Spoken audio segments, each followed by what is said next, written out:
Hi everyone, today we will be discussing about solid phase synthesis. So what is solid phase synthesis? Solid phase synthesis is a method in which molecules are covalently bound on a solid support material and synthesized step by step in a single reaction vessel using selective protecting group chemistry. So what is solid phase synthesis? It involves a method in which the molecules are covalently bound to a solid support. So in the first step, what we take is we take the substrate and then we link it to a solid support. We link it to a solid support. As you can see here, in solid phase synthesis, we take the substrate. Suppose we are taking the amino acid as a substrate. This amino acid is first linked to a resin or a solid support. The solid support is a resin. The amino acid is a substrate. It has to be linked to the solid support called resin, and then followed by stepwise reaction. This group is lead free, so this group can react with the next amino acid so that the chain of the peptide chain length can be increased in subsequent steps. So it is nothing but sequential attachment of the next amino acid. So what is solid phase synthesis?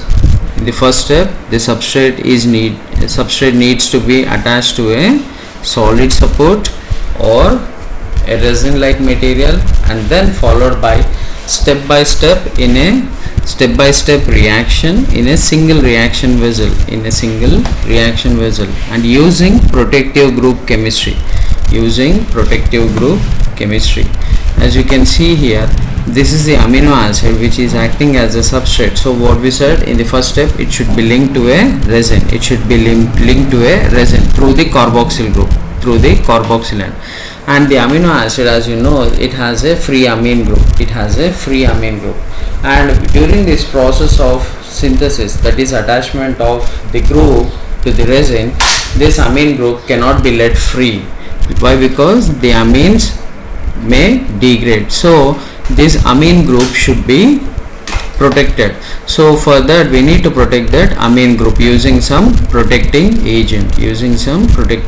So in the first step, the amino acid or the substrate has to be linked to the resin or a solid support, and the free amine group of the amino acid should be protected using a protecting group, and then followed by deprotection, and then followed by reaction with the next amino acid, and then followed by deprotection and followed by reaction with next amino acid, so that the peptide length will increase in subsequent step. So this reaction, the solid phase synthesis, is completely done in a single reaction vessel.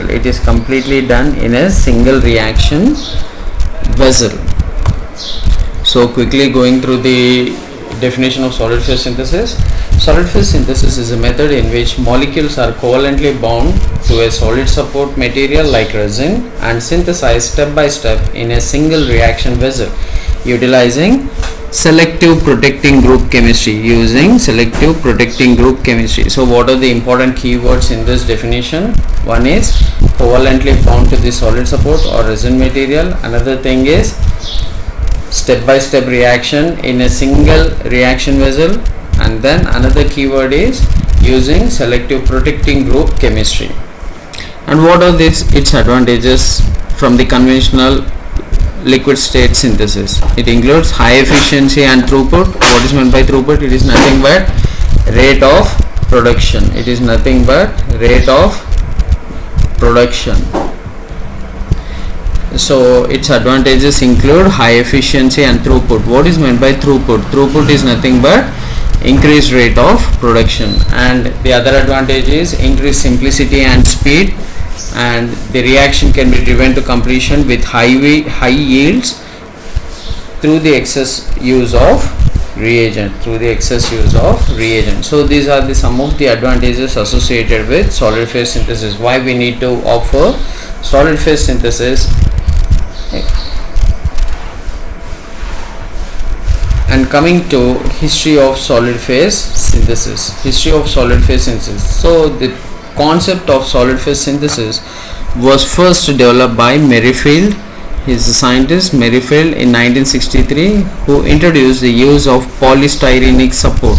That is what we were saying. We were discussing about a resin or a solid support. The solid support is nothing but a polystyrenic support during his early days for the synthesis of peptides. Next, development of Bock strategy. Bock strategy is nothing but it is a protecting group strategy. Bock is nothing but tertiary butyl oxycarbonyl. When you are listening to my video lecture, keep the notes with you and a pen with you so that you can write down some important points. Development of Bock strategy. Bock strategy is nothing but it is tertiary butyl oxycarbonyl. This is a protecting group used for protecting amine. So it can be used for quite strong acidic conditions. Next,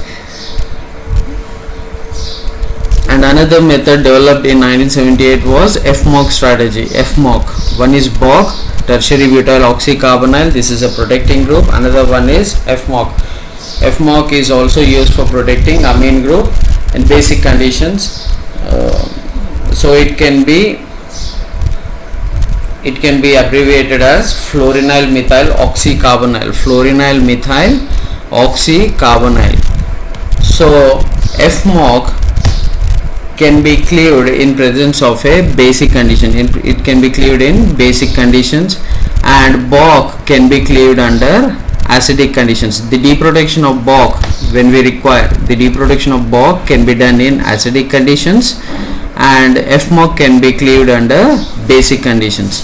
So in 1978 the FMOC based solid phase peptide synthesis was introduced, and now FMOC approach has prevailed over Merrifield SPPS, that is solid phase peptide synthesis.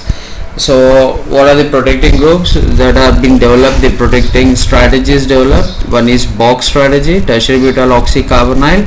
The another one is FMOC, fluorinyl methyl oxycarbonyl. We'll discuss about its structure later when we go for Bock strategy and FMOC strategy. So actually the solid phase synthesis was introduced by Merrifield using a polystyrenic resin. So coming to the concept of solid phase synthesis, as we have said, first the amino acid. This is the amino acid which has a carboxyl group, this green color one. It can be represented in a cartoon fashion like this is a carboxyl group, this is an amine group with a protecting group, amine with a protecting group, and this is a growing peptide chain. This is a growing peptide chain. As we know, in subsequent reactions amino acids will be added on, so the peptide chain has to increase. This is a growing peptide chain. So in the first step the carboxyl group will be reacting with the resin. So this part is called anchoring. So fixing of the first amino acid onto a resin. So as you can see, the resin is being added to the amino acid and it gets a fixed support and then, as we said, this amine group is protected, and then we need to deprotect that amine group. So now the T has been converted to some shape. So here the amine group has been deprotected, followed by coupling. Coupling is nothing but reacting one amino acid carboxyl group with other amino acid amine group so that a peptide bond is formed. So when a reaction involves the formation of a peptide bond when two amino acids react, so this method is called as coupling method. Coupling, one amino acid interreacting with the other amino acid to form a peptide bond. So here, as you can see, the amine group is free and the next amino acid, the carboxyl group, is free. So this carboxyl group will interact with amine and this is a peptide bond form. And the next amino acid, it also has the amine group which is protected. So what we need to do in the next step, the amino acid amine group should be deprotected. So here it should be deprotected and then it should be coupled with the acid of next amino acid. So this is a repetition of deprotection followed by coupling. This is a sequential deprotection and coupling reaction. So ultimately we end up with a peptide chain. The desirable peptide chain can be obtained. At the final step, what we need to do is we need to go for cleavage, where the resin is cleaved from the peptide chain, and final deprotection of the amine group, to liberate free amine group of the peptide, so here this will be carboxyl group, the C terminal end of the peptide, and this will be N terminal end of the peptide. So this is the whole concept of solid phase synthesis. So this is nothing but first fixing of amino acid to the peptide resin, followed by deprotection of amine, followed by coupling with the next amino acid, followed by deprotection, coupling, deprotection, coupling, deprotection, coupling, so that the desired peptide chain length is obtained, and in the final step the cleavage of the resin from the peptide and deprotection of amine from the protecting group. So the required peptide can be synthesized. So this is about the solid phase synthesis. And in solid phase synthesis we have two important strategies. One is box strategy and FMOC strategy. So how is this solid phase synthesis developed? So they utilize mostly two strategies. One is FMOC strategy and another one is box strategy. So as we said, FMOC, that is fluorinyl methyl, write down in your notes, fluorinyl methyl oxycarbonyl. This is fluorinyl, this is called fluorinyl, the two benzene rings with a cyclopentane ring in between them. So this is fluorinyl, and methyl is CH2, fluorinyl methyl oxycarbonyl. So this part, the carbonyl and amine part, when you break this part, so this is fluorinyl methyl oxycarbonyl, so break this bond over here. So this complete part is FMOC part, and this is the amino acid part, NH, CH, and this is some R group, and followed by carboxyl group. So alpha amino acids, this is the carboxyl group. On the alpha position you have an amine group, so this is, and this is an R group, so this is alpha amino acid. So amino acids are made to react with FMOC. So this amine group, NH2 group, will be protected with FMOC. So coming to the FMOC strategy in solid phase synthesis, so what we need to do, we have a FMOC protected amino acid. As you can see, this is the structure of amino acid. This is carboxyl group. On the alpha position you have an amine, and there is an R group. So this amino acid is first protected with FMOC, and then this carboxyl group of the amino acid is made to react with resin polymer, and the resin may contain groups like OH, NH2 or Cl. So this OH can react with carboxyl group to form an ester. You can see that it can form an ester with the polymer. So this part is nothing but attachment of the FMOC protected amino acid to the polymer. So here there is a bond formed between the carboxyl group and the polymer, and followed by deprotection, as we said, the deprotection of FMOC group, so that free amine is liberated. As you can see, free amine is liberated. In the next step, the free amine has to be coupled with activated carboxyl group of next amino acid. So we need to prepare next amino acid in another vessel, which contain the amine protected FMOC. Amine is protected by FMOC, and this carboxyl group has been activated. So this activated carboxyl group can interact with amine. The activated carboxyl group can interact with amine to form a peptide bond. As you can see here, this is a peptide bond form. This is a new peptide bond form between, this is the first amino acid and this is the second amino acid, and followed by deprotection. FMOC has to be deprotected and then again coupled. So you get n number of amino acids, and ultimately you can see that the amine has been protected with FMOC. So in the last step we need to cleave this polymer from this peptide and FMOC from this N terminal end. So what we get is we get a free peptide of desirable chain length. This is called as FMOC strategy. And coming to the FMOC deprotection, as we have said, this is FMOC fluorinyl methyl oxy carbonyl. So this part has to be cleared from the amino acids. We are doing FMOC deprotection when we are going for solid phase synthesis. So we need to know how this FMOC is deprotected. So this is a reagent, piperidine. Piperidine is a reagent which is used to deprotect FMOC. As you can see, the fluorinyl methyloxycarbonyl, it has a hydrogen atom. This hydrogen atom can be picked up by the base like piperidine. Piperidine, it will abstract a proton, so this becomes protonated. As you can see, the nitrogen gets a positive charge, the valence is increased to 4, and the bonding pair of electrons are given to fluorinyl group, so it forms negatively charged like carbon ion. As you can see in the next step, it has got a negative charge.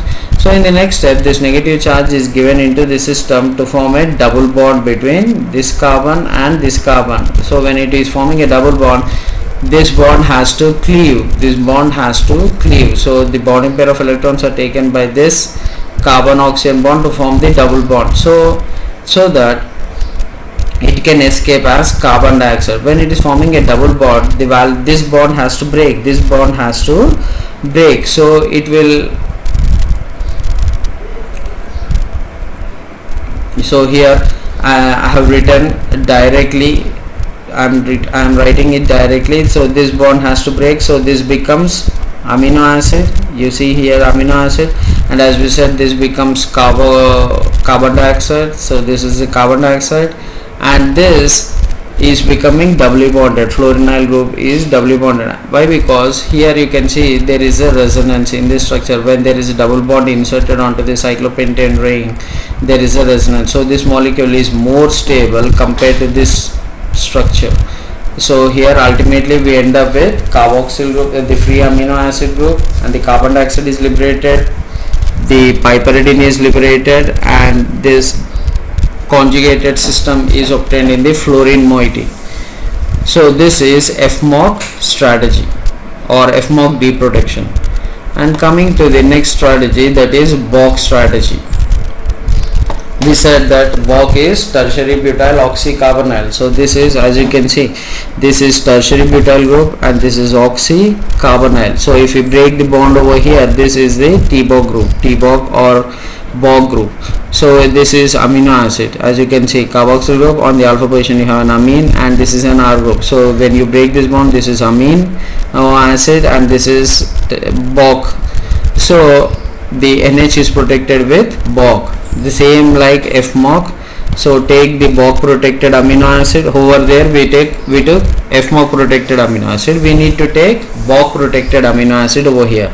So BOC protected amino acid, when reacted with hydroxy group of a polymer, you know that there is an ester link formed between resin and the amino acid, followed by deprotection. Free amine is liberated. Take another amino acid which is BOC protected, and ester the carboxyl group is activated.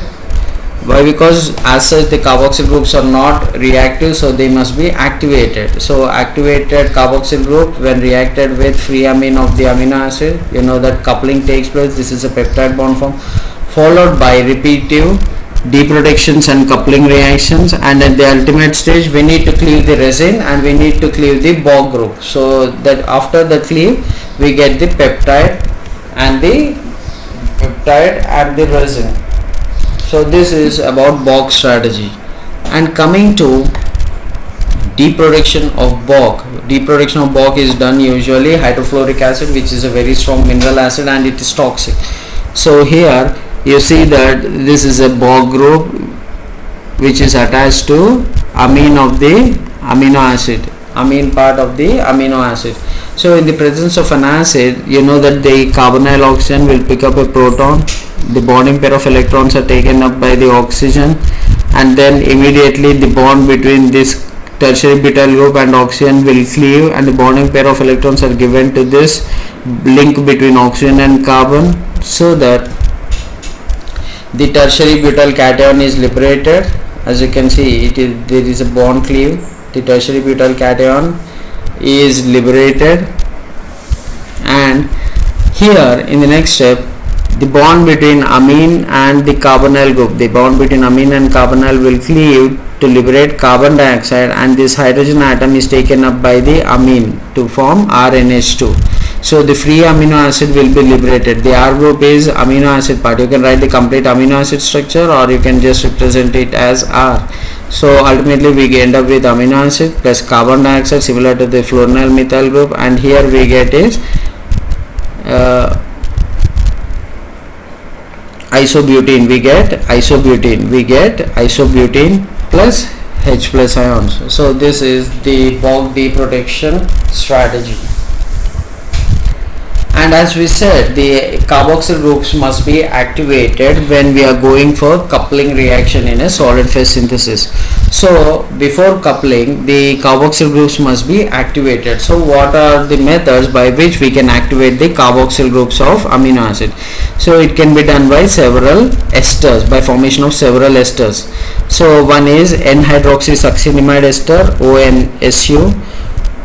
As you can see, the succinimide is the 5-membered ring containing nitrogen and 2 carbonyl groups on the either side. The NH, if it was NH, then it is called as succinimide. So this succinimide has a hydroxy group, then it can be called as N-hydroxysuccinimide. So N-hydroxysuccinimide, when reacted with carboxyl group, so there is an ester formed. The carboxyl group of FMOC protected amino acid and N-hydroxysuccinimide, when they react, there is an ester formed between the N-hydroxysuccinimide group and amino acid. So this ester is activated. Now the carboxyl group is activated. Similarly, we have pentafluorophenyl ester. You can see this is pentafluorophenyl. The OH is esterified to the carboxyl group. So this is an activated ester of amino acid, and another one is HOBT, hydroxybenzotriazole. What is triazole? 3 nitrogen atoms in a 5-membered ring. Triazole, 3 nitrogen atoms in a 5-membered ring. So this is triazole, and it is benzene, benzotriazole, and the nitrogen you have a hydroxy group, hydroxybenzotriazole, HOBT esters. So when you cleave it, this will be liberating free carboxyl group, and this will be free OH group. So this is the ester of activated ester utilizing hydroxybenzotriazole. So what are the three types of reactivated esters we have seen? N-hydroxysuccinimide ester, another one is pentafluorophenyl ester, and another one is HOBT ester, hydroxybenzotriazole ester. And coming to the coupling methods, we know that the bond has to be bound between one amino acid and the another amino acid, so that first amino acid amine can react with second amino acid carboxyl group, so leading to the formation of a peptide bond. So what are the coupling methods used in FMOC solid phase synthesis? One is utilization of carbodiimide. So DCC is an example. You can just remember DCC, or the name is simpler, you can remember the name NN dicyclohexyl carbodiimide. You know that imine is nothing but C double bond NH. So we have 2 such C double bond N systems. So this is diimide, and the nitrogen has cyclohexyl group. So this is dicyclohexyl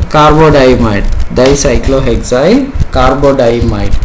And another reagents are benzotriazole PF6 salts. As we have said, this is benzotriazole salts, benzotriazole salts. You just remember the structure, no need of the name. You can remember just as HBTU, and another one is HATU, HATU and HBTU.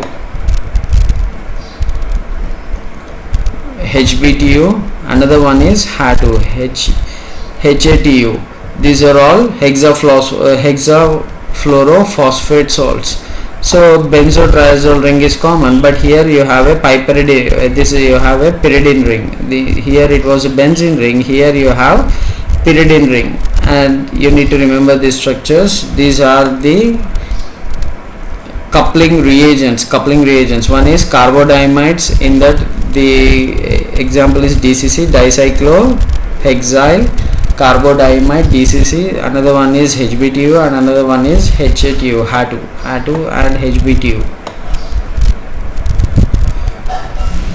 And coming to the coupling method using DCC, how an amino acid is reacting with the other amino acid by coupling using DCC. So we take the carboxyl group RC double bond OH carboxyl group, it has to react with DCC, dicyclohexyl carbodiamide, dicyclohexyl carbodiamide, DCC. So this carboxyl group has to react with DCC. Then you get a intermediate. We get an intermediate O-acyl isourea intermediate. So as you can see here, this carbon is linked to doubly bonded nitrogen, and nitrogen is more electronegative to compared to carbon. So the bonding pair of electrons are taken up by the nitrogen, one of the nitrogen. This is symmetrical. Either you can write here or you can pull the electrons here, one and the same. So it pulls the electrons, the carbon becomes electron deficient. Immediately the lone pair of electrons on the oxygen atom of the hydroxy group will attack onto the carbon, and then the oxygen gets a valency of 3. So I have not shown here, gets a valence of 3, and oxygen cannot accommodate positive charge, so proton is lost.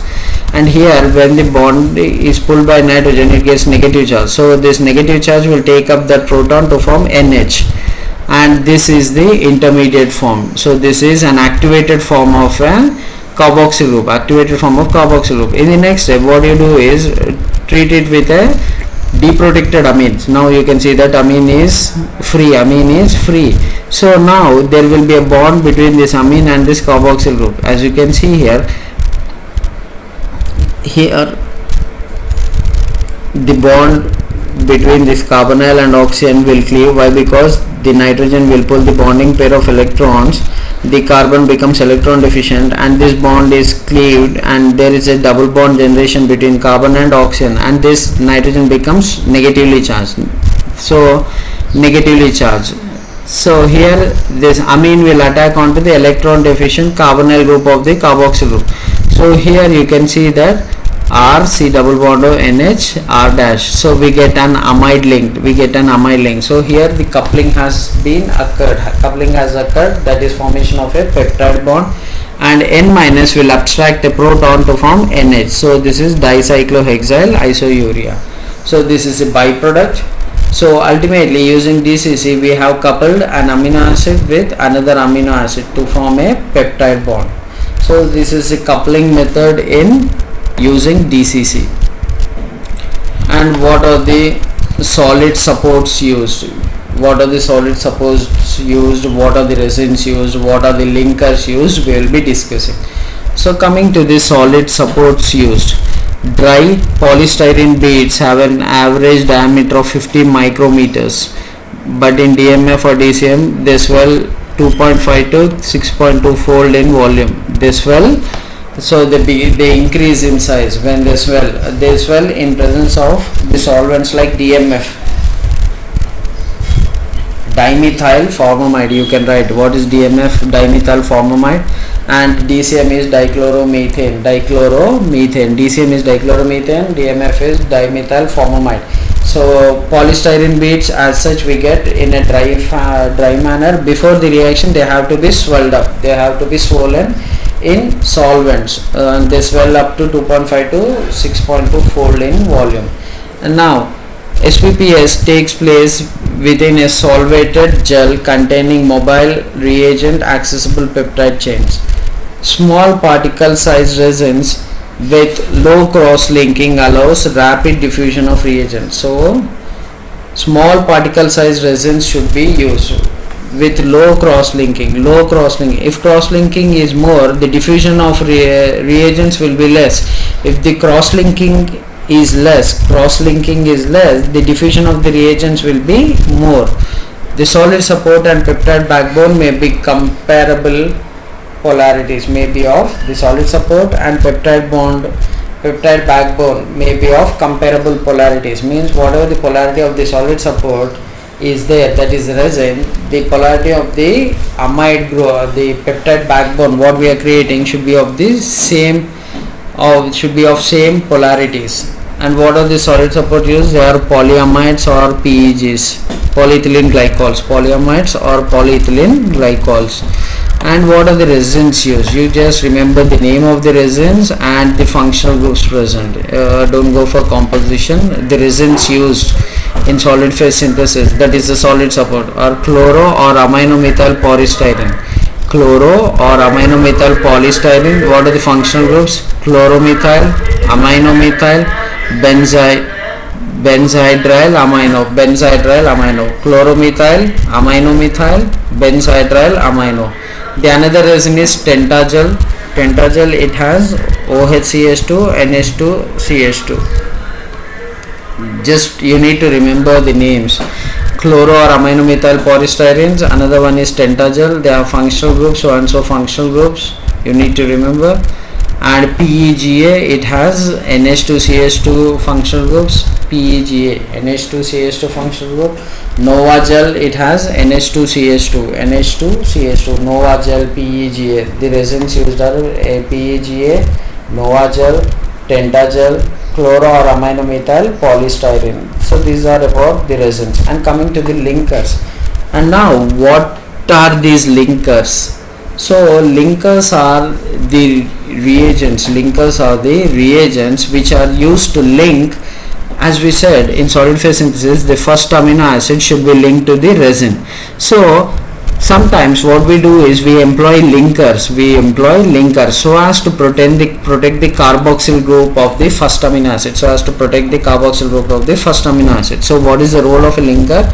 It acts as a linking reagent between the first amino acid and the resin. So linker is placed where it is linked, it is used or placed between the resin as well as the first amino acid.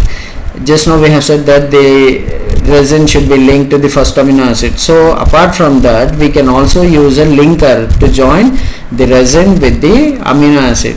So here the purpose of linkers are provide a reversible linkage between synthetic peptide chain and the solid support. So now between the solid support and the growing peptide chain we are placing a linker. And protect the C-terminal alpha carboxyl group during the process of chain extension. We need to protect the C-terminal carboxyl group. So we use linkers. Most linkers release peptide acids or amides upon treatment with TFA, trifluoroacetic acid. TFA is trifluoroacetic acid. So most linkers release peptide acids, means it will cleave the bond so that the carboxyl group of the first amino acid will be released. So they release peptide acids or amides. And some linkers permit the cleavage of nucleophiles used for the preparation of C-terminal modified peptides such as esters, secondary amides, aldehydes. So basically what are linkers? They are used to link between the solid support as well as solid support, that is resin, and between amino acid, the first amino acid and the resin. In between them we need to place the linker. And what are the different types of linkers? You can take down some examples. Wang linker, this is hydroxymethyl phenoxy. If you break here, hydroxymethyl phenoxy, the oxygen directly ring to oxygen, phenyl ring directly ring to oxygen is phenoxy. So this is Wang linker. The another one is ring linker. This is hydroxymethyl base linkers. This is an example of hydroxymethyl base linker. This is an amino-methyl. You can see this is amino, this is methyl. Amino-methyl based linkers. And another one is trityl chloride based linkers. What are trityl chloride? Trityl is nothing but triphenyl methyl. You have 3 phenyl rings and you have a methyl carbon. Triphenyl methyl is called trityl. So trityl chloride based linkers. This is 2-chloro trityl chloride. At the second position you have a chloro. This is trityl chloride. 2-chloro trityl chloride based linkers. So 3 types of linkers: hydroxymethyl based linkers, amino-methyl based linkers, another one is trityl chloride based linkers.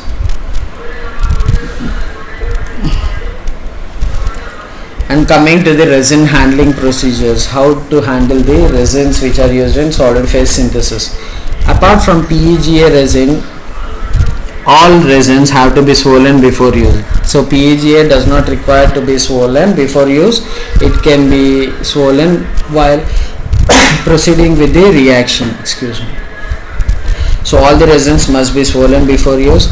Underivatized polystyrene resins swell only in dichloromethane. Underivatized. Derivatized will swell in DMF, that is dimethyl formamide. Underivatized polystyrene resins will swell only in dichloromethane. All others are swollen in DMF. That is what we are saying. Derivatized are swollen in DMF. Underivatized are swollen in polystyrene. Derivatization means if you have a group, you are making it to, we are adding something to that group, then we call it as derivatization. In general, what is derivatization? You have a group and something has been added to that group so that we get some other structures, then that is called as derivatization. So derivatized will swell in DMF, underivatized polystyrenes will swell only in dichloromethane. So resins except PEGA can be dried under vacuum without damage. So we cannot use magnetic stirrers during the process of handling resins. Why? Because the resins are fragile, they may be broken. Resins are fragile. Care should be taken. Resins are fragile and has to be handled carefully. And these are some info. This is some information regarding the linkers, the resins, the solid support, that is the solid supports. And coming to the general synthetic procedure. Used in solid phase synthesis. First step is felling of the resin. Next step is first FMOC amino acid attachment to the resin. Next, as we said, deproduction of FMOC group using piperidine in DMF. We have seen the mechanism. The piperidine will cleave the FMOC group from the amino acid. So free amine will be liberated, and then after deproduction, washings with DMF so that if any impurities are there can be removed 5 to 10 times with DMF, dimethyl formamide. And then FMOC amino acid coupling. You know that the next amino acid, the carboxyl group should be activated, so that activated acid has to be coupled with FMOC deprotected amino acid, so that coupling will take place. Followed by coupling, we need to wash with DMF so that any impurities are there, they will be removed. And then followed by deproduction and coupling. At the last step, the cleavage should be done so that the resin is liberated and the FMOC group or any other protecting group is liberated, so that we get only pure peptide. So this is the complete synthetic protocol of solid phase synthesis. And coming to its advantage, and separation of products is easy. The advantage of solid phase synthesis is that products can be isolated easily since all the intermediates are immobilized on polystyrene.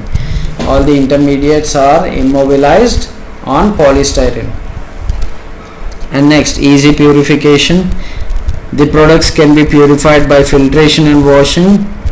That is what we are doing in between washings and purifications. Repetition of deproduction and coupling process will be able to synthesize larger peptides. So we can go for synthesis of larger peptides.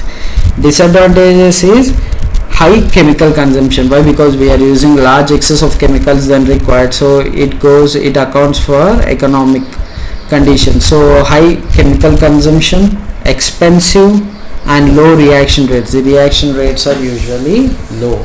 So this is completely about the solid phase synthesis.